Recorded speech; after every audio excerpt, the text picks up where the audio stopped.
দিলীপ ঘোষ, যার জন্য আজকে পশ্চিমবঙ্গে বিজেপি একটা এত বড় দল হয়েছে।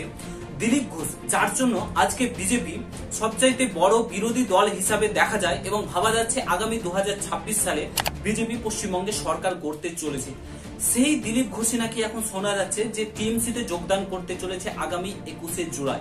কি এমন হলো, কি এমন ঘটনা ঘটলো যে এমন ধরনের মন্তব্য, এমন ধরনের ঘটনা শোনা যাচ্ছে যে আগামী 21শে জুলাই, যেখানে টিএমসি শহীদ দিবস হিসাবে পালন করে, সেখানে নাকি টিএমসিতে যোগদান করতে চলেছে দিলীপ ঘোষ। বর্তমানে দিলীপ ঘোষকে এখন বিজেপির কোনো সভাতে কিংবা কোনো জায়গায় দেখা যায় না। কিছুদিন আগে যখন পশ্চিমবঙ্গের সভাপতি, বিজেপির সভাপতি নির্বাচিত হলো, ঠিক আছে, সেখানেও কিন্তু দিলীপ ঘোষকে দেখা যায়নি। তারপর থেকেই একটা জল্পনা কল্পনা উঠে আসছে দিলীপ ঘোষ নাকি আগামী 21শে জুলাই, এবং দিলীপ ঘোষ নিজেও বলেছে 21শে জুলাই বড় সড়ো কিছু একটা হতে চলেছে, সেখানে নাকি দিলীপ ঘোষ যোগদান করতে চলেছে টিএমসিতে। সত্যি কি দিলীপ ঘোষ টিএমসিতে যোগদান করতে চলেছে? এই ঘটনাটার সূত্রপাত হয়েছিল কোথা থেকে, সমস্ত কিছু তোমাদেরকে আজকের এই প্রতিবেদনে বলছি। আমি পুরো ভিডিওটা দেখার চেষ্টা করবে।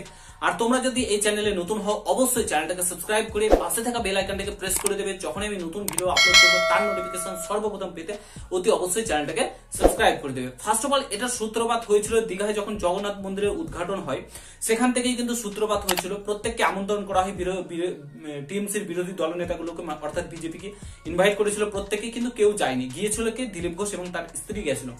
তারপর থেকে জল্পনা উঠে আসে যে দিলীপ ঘোষ নাকি টিএমসিতে যোগদান করছে, কারণ মাননীয় মুখ্যমন্ত্রী মমতা বন্দ্যোপাধ্যায়ের সঙ্গে যেভাবে কথাবার্তা বলা থেকে শুরু করে সমস্ত কিছু শুরু করে, সেখান থেকেই নাকি টিএমসিতে যোগদান করতে চলেছে। তারপরে এটা আস্তে আস্তে চাপা পড়ে যায়, না সে বিজেপিতে থাকছে। দিলীপ ঘোষ নিজেও বলে যে আমি বিজেপিতেই থাকবো, আমি কিন্তু কোথাও যাচ্ছি না, কারণ এই দলটা তিনি নিজেই তৈরি করেছেন। বিজেপি আজকে পশ্চিমবঙ্গে এত বড় হয়েছে শুধুমাত্র দিলীপ ঘোষের অবদান আছে বলেই, দিলীপ ঘোষ ছিল বলেই আজকে বিজেপি এত বড় পর্যায়ে গেছে এবং প্রধান বিরোধী দল হিসাবে এখন রয়েছে এবং আগামী 26শে সরকারও গড়তে পারে বলে মনে করছে অনেকেই।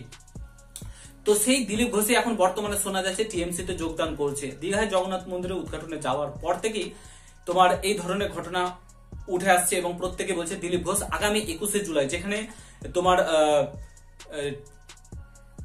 টিএমসি তোমার এই দিবস পালন করে থাকে, সেইখানেই কিন্তু নাকি শোনা যাচ্ছে যে দিলীপ ঘোষ তোমার টিএমসিতে, বিজেপি ছেড়ে টিএমসিতে যোগদান করবে। এরকম অনেকেই অনেক নিউজ চ্যানেলে তোমরা দেখতে পাচ্ছ, ঠিক আছে। তো এটা কি সত্যি? দেখো, দিলীপ ঘোষ নিজেও বলেছে বড়সড় একটা কিছু ঘটনা ঘটতে চলেছে।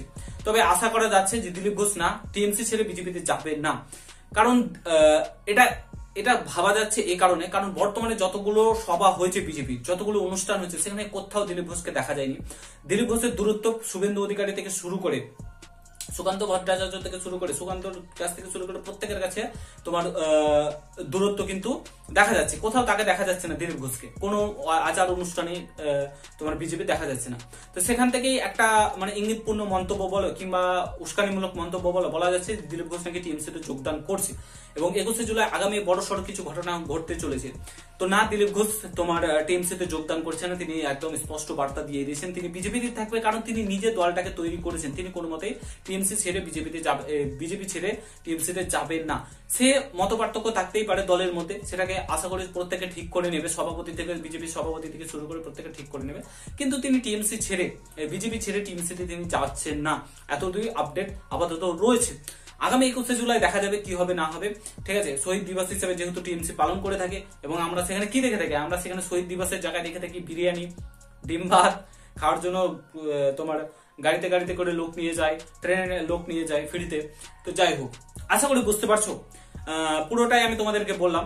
তো দেখা যাক আগামী 21শে জুলাই, এবং তোমাদের মতামত ভিডিওর কমেন্ট বক্সে জানাও। ভিডিওটা যদি ভালো লাগে প্রত্যেকের সঙ্গে শেয়ার করে, চ্যানেলে নতুন হলে অবশ্যই সাবস্ক্রাইব করে যাও। দেখা হচ্ছে নতুন ভিডিওর সঙ্গে। তো বাই, ভালো থেকো, গুড বাই, জয় হিন্দ।